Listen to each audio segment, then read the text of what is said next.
ನಮಸ್ತೆ ವೀಕ್ಷಕರೇ, ನಿತ್ಯ ಧ್ವನಿಗೆ ಸ್ವಾಗತ ಸುಸ್ವಾಗತ. ವೀಕ್ಷಕರೇ, ಉತ್ತರ ಕನ್ನಡ ಜಿಲ್ಲೆ ಬಹಳ ವಿಶೇಷವಾದಂತಹ ಸುಂದರವಾದಂತಹ ಜಿಲ್ಲೆ.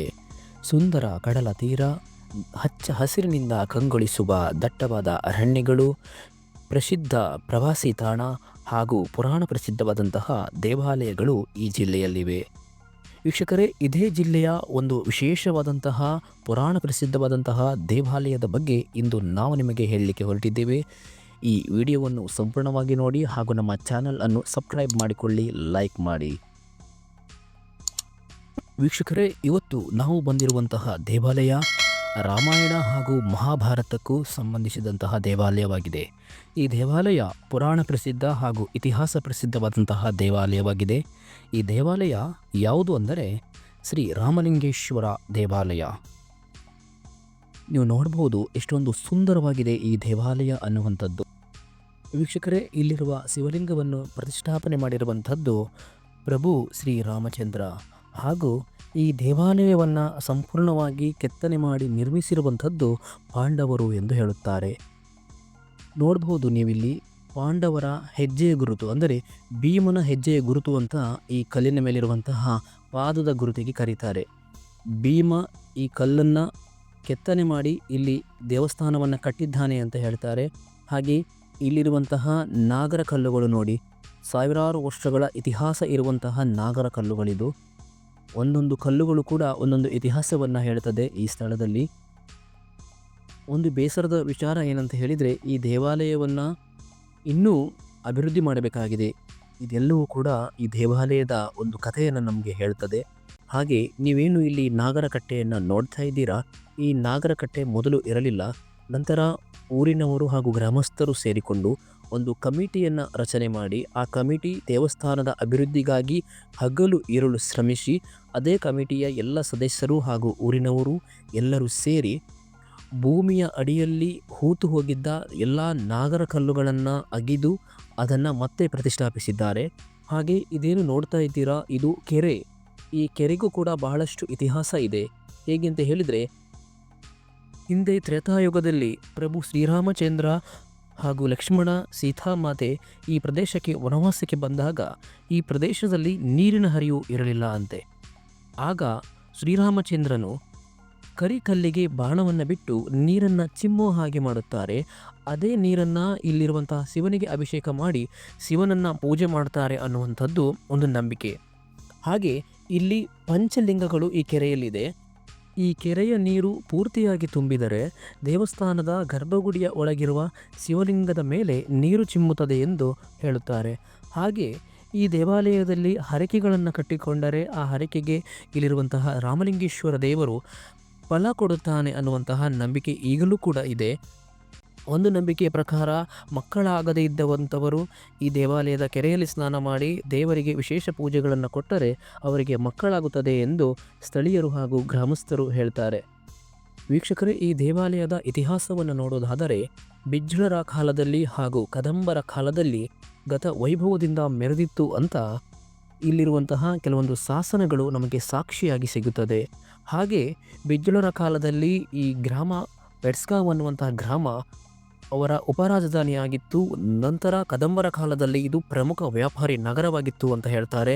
ಅದಾದ ನಂತರ ಕೆಲವು ದಾಳಿಕೋರರು ಈ ದೇವಾಲಯದ ಮೇಲೆ ದಾಳಿ ಮಾಡಿ ಇಲ್ಲಿರುವಂತಹ ವಿಗ್ರಹಗಳನ್ನು ನಾಶ ಮಾಡಿ ಇಲ್ಲಿನ ಸಂಪತ್ತುಗಳನ್ನು ದೋಚಿದ್ದಾರೆ.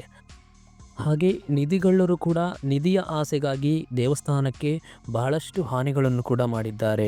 ಹಾಗೆ ವೀಕ್ಷಕರೇ, ಈ ದೇವಾಲಯ ಪುರಾಣ ಪ್ರಸಿದ್ಧವಾದಂತಹ ದೇವಾಲಯ ಆಗಿದೆ. ಈ ದೇವಾಲಯಗಳನ್ನು ಅಭಿವೃದ್ಧಿ ಮಾಡುವಂಥದ್ದು ಹಾಗೆ ಸಂರಕ್ಷಣೆ ಮಾಡುವಂಥದ್ದು ನಮ್ಮೆಲ್ಲರ ಆದ್ಯ ಕರ್ತವ್ಯ ಆಗಿದೆ. ನೀವೇನು ನೋಡ್ತಾ ಇದ್ದೀರಾ, ಈ ಎಲ್ಲ ಸ್ಥಳಗಳು ಕೂಡ ಧಾರ್ಮಿಕವಾಗಿ ಆಧ್ಯಾತ್ಮಿಕವಾಗಿ ಸಾಕಷ್ಟು ಮಹತ್ವಗಳನ್ನು ಹೊಂದಿದೆ. ವೀಕ್ಷಕರೇ, ಈ ದೇವಾಲಯದ ಟ್ರಸ್ಟಿನ ಅಧ್ಯಕ್ಷರಾದ ಶ್ರೀ ನಾಗರಾಜ್ ನಾಯ್ಕ್ ಅವರು ನಮ್ಮ ಜೊತೆ ಮಾತಾಡಿ ದೇವಾಲಯದ ಬಗ್ಗೆ ಮತ್ತಷ್ಟು ಮಾಹಿತಿಯನ್ನು ನೀಡಿದ್ದಾರೆ. ನಾನು ಇದು ಬೆಳಗಾವಿ ಮುಂಡಗೋಡ ತಾಲೂಕಿನ ಅಲ್ಲಿ ಬರುವಂಥ ಒಂದು ಕ್ಷೇತ್ರವಾಗಿದೆ. ಇದು ನಮಗೆ ಶಿರ್ಸಿ ಹತ್ತಿರ ಇರುವಂಥ ಶಿರ್ಸಿ ತಾಲೂಕಿಗೂ ಹತ್ತಿರವಾಗಿದೆ. ನಮ್ಮ ಉತ್ತರ ಕನ್ನಡ ಜಿಲ್ಲೆಯಲ್ಲಿರುವಂಥ ಅತ್ಯಂತ ಪುರಾತನ ದೇವಸ್ಥಾನಗಳಲ್ಲಿ ಶ್ರೀ ರಾಮಲಿಂಗೇಶ್ವರ ದೇವಸ್ಥಾನ ಕೂಡ ಒಂದಾಗಿದೆ.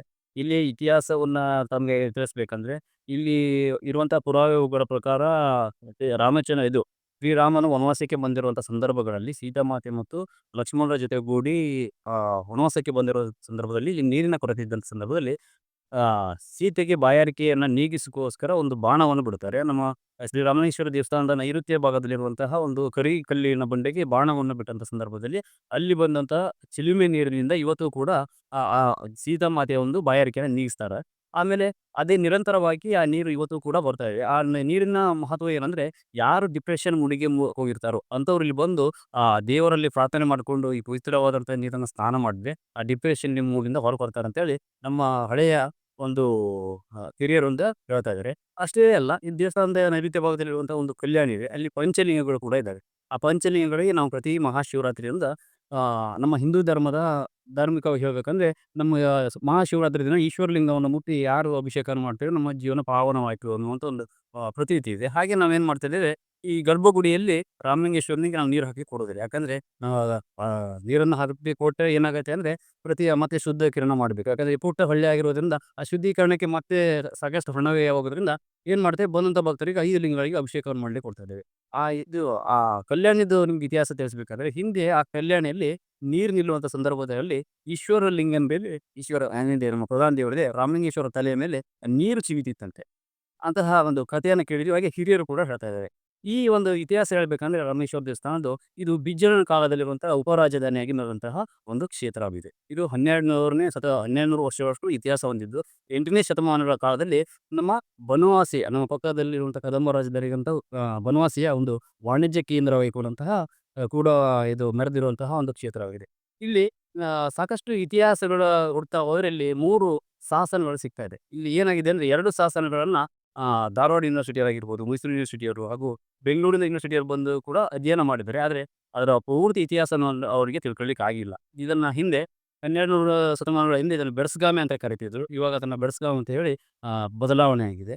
ಇಲ್ಲಿ ಪ್ರತಿ ವರ್ಷ ಮಹಾಶಿವರಾತ್ರಿಗೆ ಉತ್ಸವ ನಡೆಯುತ್ತೆ. ಯಾವುದೇ ರೀತಿ ಸರ್ಕಾರದ ದುಡ್ಡಿಂದ ಯಾವುದು ಅಥವಾ ಯಾವುದೇ ಒಂದು ಸ್ಥಳೀಯ ನಾಯಕರ ಕಡೆಯಿಂದ ಸಹಾಯ ಇಲ್ಲದೆ ಪ್ರತಿ ಊರಿನವರೇ ಕೂಡ ಒಂದು ದೇಣಿಗೆಯನ್ನು ಒಟ್ಟು ಮಾಡಿ ಜಾತ್ರೆಯನ್ನು ಅದ್ದೂರಿಯಾಗಿ ಮಾಡ್ತಾ ಇದ್ದಾರೆ. ಇಲ್ಲಿನ ಪ್ರಮುಖವಾದಂತಹ ಒಂದು ವಿಶೇಷ ಅಂದ್ರೆ, ಯಾರಿಗೆ ಮಕ್ಕಳಿರೋದಿಲ್ವೋ, ಯಾರು ಬಂಜೆತನದಿಂದ ಇರ್ತಾರೋ ಅಂತಹ ಒಂದು ಭಕ್ತರು ಬಂದು ಇಲ್ಲಿ ಹರಕೆಯನ್ನು ಮಾಡಿಕೊಂಡು ತಮಗೆ ತಿಳಿದಿರುವಂತಹ ಒಂದು ಸೇವೆಯನ್ನ ಯಾರು ಮಾಡ್ತಾರೋ ಅವ್ರದಿಗೆ ಮಕ್ಕಳಾಗತ್ತೆ ಅಂತ ಹೇಳ್ತಾ ಇದ್ದಾರೆ. ನೀವು ಅದಕ್ಕೆ ಬೇಕಾದ್ರೆ ಏನು ಅದಕ್ಕೆ ಪುರಾವೆ ಇದೆ ಅಂತ ಕೇಳಿದ್ರೆ, ದೇವಸ್ಥಾನದ ಹಿಂಭಾಗದಲ್ಲಿ ನಾಗಬನ ಅಂತ ಇದೆ. ಆ ನಾಗಬನದಲ್ಲಿ ಅಲ್ಲೇ ಸಿಕ್ಕಿರುವಂತಹ ಅಷ್ಟು ಕಲ್ಲುಗಳು, ಸಾಕಷ್ಟು ಶಿಲಾಮೂರ್ತಿಗಳನ್ನ ಇವಾಗಲೂ ಕೂಡ ನಾವು ಭೂಮಿಯ ಉತ್ಖನನ ಮಾಡ್ಲಿಕ್ಕೆ ಹೋದ್ರೆ ಸಾಕಷ್ಟು ಶಿಲೆಗಳು ಸಿಗ್ತಾ ಇದೆ. ಹಾಗಾಗಿ ಅದೊಂದು ಪ್ರತೀತಿ ಎಲ್ಲರೂ ಕೂಡ ಹೇಳ್ತಾ ಇದ್ದಾರೆ. ಹಾಗೆ ಅದು ನಡ್ಕೊಂಡು ಹೋಗ್ತಾ ಇದೆ. ಈಗ ಸಾಮಾನ್ಯವಾಗಿ ನಮ್ಮ ಊರಿನಲ್ಲಿರುವಂಥ ಎಲ್ಲ ಹಿರಿಯರಾಗಿರ್ಬೋದು, ಆ ಎಲ್ಲರೂ ಪಕ್ಕಪಕ್ಕದ ಊರಿನವ್ರ ಸಹಾಯದಿಂದ ಈಗಾಗಲೇ ದೇವಸ್ಥಾನ ಜೀರ್ಣೋದ್ಧಾರವನ್ನ ಮಾಡ್ತಾ ಇದ್ದೇವೆ. ಹಾಗೆ ಈ ದೇವಸ್ಥಾನದ ಶಿವರಾತ್ರಿ ಉತ್ಸವದ ಬಗ್ಗೆ ನಿಮ್ಗೆ ಸ್ವಲ್ಪ ಹೇಳ್ಬೇಕಂದ್ರೆ, 1942ರಲ್ಲಿ ಬಂಗಾರಿ ಬಸವಣ್ಣಿ ಪಾಟೀಲ್ ಎಂಬುವರಂತಹ ಒಂದು ನಾಯಕತ್ವದಲ್ಲಿ ಈ ಜಾತ್ರೆಯನ್ನ ನಡ್ಕೊಂಡು ಅವರೇ ಪ್ರಾರಂಭಿಸಿದಂಥವ್ರು. ಅವರು ಕೂಡ ಪ್ರಾರಂಭದಲ್ಲಿ ಅನೇಕ ಒಂದು ಕೇಸುಗಳನ್ನು ಮಾಡಿಕೊಂಡು ಬೆಳಗಾವಿ ಇಂಡಲ್ಗಾ ಜೈಲಿನಲ್ಲಿ ಕೂಡ ಅವರು ಶಿಕ್ಷೆಯನ್ನು ಅನುಭವಿಸಿ ಅಲ್ಲೇ ಏನೋ ಹರಕೆ ಮಾಡಿಕೊಂಡು ರಾಮಲಿಂಗೇಶ್ವರನಲ್ಲಿ ಅಲ್ಲಿಂದ ಆ ಹರಕೆ ಮಾಡ್ಕೊಂಡ ಪ್ರಕಾರ ಅವ್ರಿಗೆ ಫಲ ಸಿಗತ್ತೆ. ಅವ್ರು ಬಂದು ದೇವಸ್ಥಾನದ ಒಂದು ಜಾತ್ರೆಯನ್ನು ಮಾಡ್ತಾ ಹೋಗಿದ್ದಾರೆ. ಅದರ ನಂತರ ಊರಿನ ಹಿರಿಯರೆಲ್ಲ ಸೇರ್ಕೊಂಡು ಇಲ್ಲಿವರೆಗೆ ಒಂದು ದೇವಸ್ಥಾನವನ್ನು ಅಚ್ಚುಕಟ್ಟಾಗಿ ಕಾಪಾಡ್ಕೊಂಡು ಬಂದಿದ್ದಾರೆ. ವೀಕ್ಷಕರೇ, ದೇವಾಲಯದ ಅಭಿವೃದ್ಧಿ ಕಾರ್ಯಗಳ ಜೊತೆ ಕೈಜೋಡಿಸಲು ಹಾಗೂ ದೇವಾಲಯಕ್ಕೆ ದೇಣಿಗೆ ನೀಡಲು ಬಯಸುವವರು ಈ ಖಾತೆಗೆ ಹಣವನ್ನು ವರ್ಗಾವಣೆ ಮಾಡಬಹುದು. ಇದು ದೇವಾಲಯದ ಅಧಿಕೃತ ಬ್ಯಾಂಕ್ ಖಾತೆ ಆಗಿದೆ. ಹಾಗೆ ಇದೇ ದೇವಾಲಯದ ವ್ಯಾಪ್ತಿಗೆ ಒಳಪಡುವ ಇನ್ನು ಕೆಲವು ದೇವಾಲಯಗಳ ಬಗ್ಗೆ ಮಾಹಿತಿಯನ್ನು ಮುಂದಿನ ಭಾಗದಲ್ಲಿ ನೀಡಲಾಗುವುದು. ದಯವಿಟ್ಟು ನಮ್ಮ ವಿಡಿಯೋ ಇಷ್ಟ ಆದರೆ ಶೇರ್ ಮಾಡಿ, ಲೈಕ್ ಮಾಡಿ ಹಾಗೂ ಕಮೆಂಟ್ ಮಾಡಿ. ಧನ್ಯವಾದಗಳು.